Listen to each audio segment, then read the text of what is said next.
weight, strength, pressure, and skill.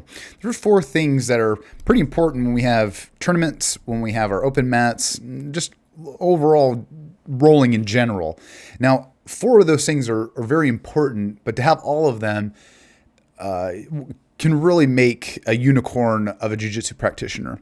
Why do I say those things? Well, real world scenario, jiu-jitsu competition, it's really important for those 4 things to be a foundation in jiu-jitsu. And I want to give you guys a great example where when we have our open class, right? In our finals in jiu-jitsu, right? You do your weight class and then you do the open class where you get to challenge the top of the top ranks in any weight.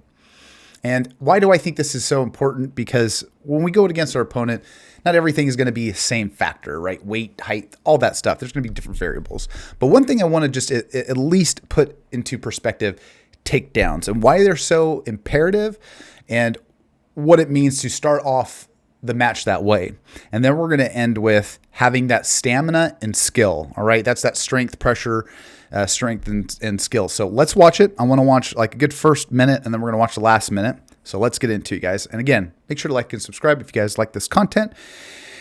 And let's get into it. Mason Fowler is on the left, and then we've got I think his name's Hominin. I don't know. But anyway, let's watch. Here we go.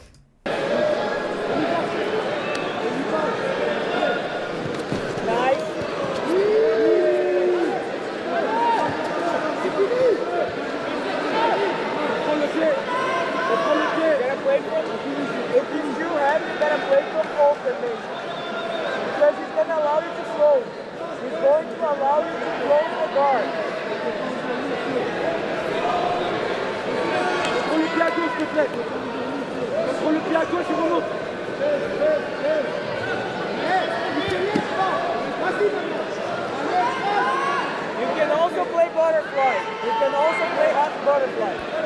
Because you cannot step over your leg. Butterfly with that 400-pound guy out there is no way.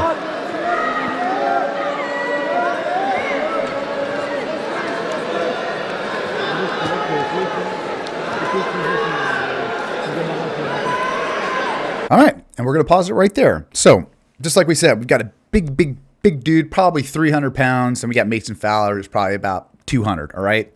Just to let you guys know, too, Mason Fowler, good friend of mine, good jiu-jitsu training partner of mine back in Fresno, California. Obviously, he's moved, but I want to preface something that with training with Mason, I know he's an all-around, not only fighter, but a jiu-jitsu practitioner, leg locks, no gi. He's just the all-around dude. One thing I want to point out, too, was in the very beginning of the match, Mason went in for a takedown. The tough part about that takedown is when you've got a 300-pound dude, all he has to do is, unfortunately, lean into you. So as Mason shot, all he did was, oop, I'm just going to lay on top, sprawl, and there you go. That's just kind of how we're going to get. Now, there's a problem. There's 2 things that we have to remember. If you are able to take them down and stay on top, that's a lot of strength that you got to do to keep him down. Now, in this situation, Mason unfortunately didn't get the takedown. Our gentleman on top in the white gi sprawled, and now he's on top. But now he's got to keep the strength.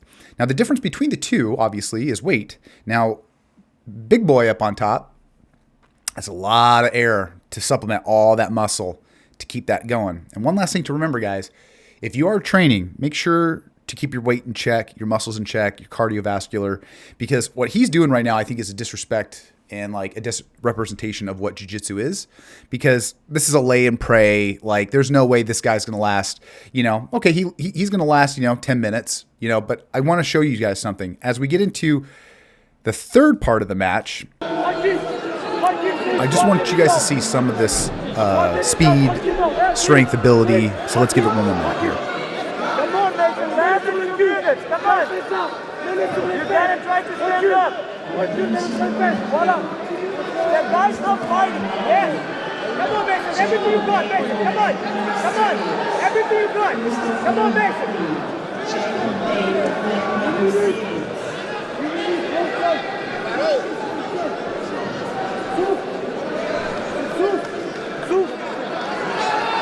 I'm glad we didn't have to wait. Okay, now this is where things kind of get important, right? So we've got a minute left on the clock, all right? Homeboy on top is up 3, Okay.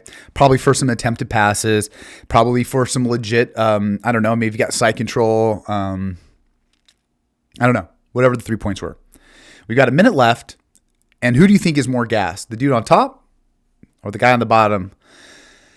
I would say him. And the reason why is because, A, I know Mason. I know he's training all the time. I follow him on Instagram and all that stuff. But on top, I don't know. And by the physique of things, I don't know if his cardio is going to be all the way there. And remember, too, he's in the heavyweight division. So he probably had a couple of matches before that. And so does Mason. But this is where things kind of take a turn. Remember when I talked about strength, skill, pressure, right? Now, I want you to pay attention when you have a minute left with Mason. And I want you to see where the transition switches of adversity. Mason going in for an arm drag. Unfortunate. Me trying to give me a push.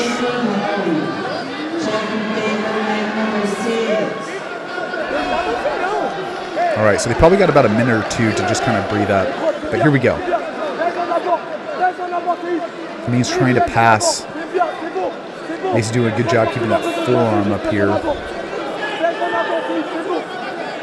I see Mason wants to snap him down, trying to go for a Kimura. And this is where it is, man. This is where the adversity kicks in. What are you going to do? Are you going to go all, or are you just going to lay there? So Mason's throwing out. Oh, heavy pressure. Again. Shrimping, technical stand-up. Oh, nice judo. Good collar throw. Comes up, goes for an ankle lock. 10 seconds left. Still can't get it. Comes up. Tries to pass, which he gets. Get to the back tape. Both hooks are in. 1, 2, 3. He should take it. Now watch the ref. The ref calls a timeout at 3 seconds left. You can even see him like, hey, there's 3 seconds left. Put it back on 3. One last thing to remember. Do not argue with the judges. Do not argue with the judges. Don't tell what's up. Don't say, if anything, maybe you could say like, hey, what about this would happen? But in all, don't talk to the judges. The referee is not there to, let your coach talk to the referee, okay? But, so, Mason again, got that drag takedown. On top of that, got a sweep from the bottom and then a back take. So technically should have 4 altogether and 3 seconds on the left on, but let's see what happens. Foul. 2 points for Mason. They're going to go back. Okay, there's the floor. Okay, I was like wondering. So,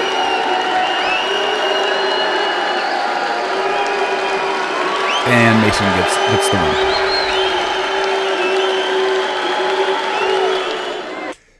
This right here, I want to show you guys. This last 30 seconds. 3 seconds is the winning decipher of this match right here. Let alone, when he let him go, there's 3 seconds. This guy, Howmine, could have just done a blasted double. Just something to get that point up or to go into overtime. But what did he do? Slap hands, shake hands. He just stood there. 2, 3, over. 3 seconds. By the 3 seconds that Mason had, I really want to make this like imperative here. Okay, just watch. 0. Okay, hold on. Let's make it count. Here we go. Right here. 1, 2, 3. Boom. 2, and that. So I want to show how quick things can happen within 3 seconds. So it all goes back again, you guys, to pressure, strength, determination, skill, adversity, all of that. And it's hard when we are in that environment with the crowd roaring, your coaches are telling you this, and your body's sweating going a million miles an hour. It's hard to keep control, keep composure. And the more we do it, the more we compete, the less stress it happens. And I'll finish it with this. When I was doing my last competition, because I've done a few in my whole life, like I think I've probably about like, at least a dozen or 2 dozen.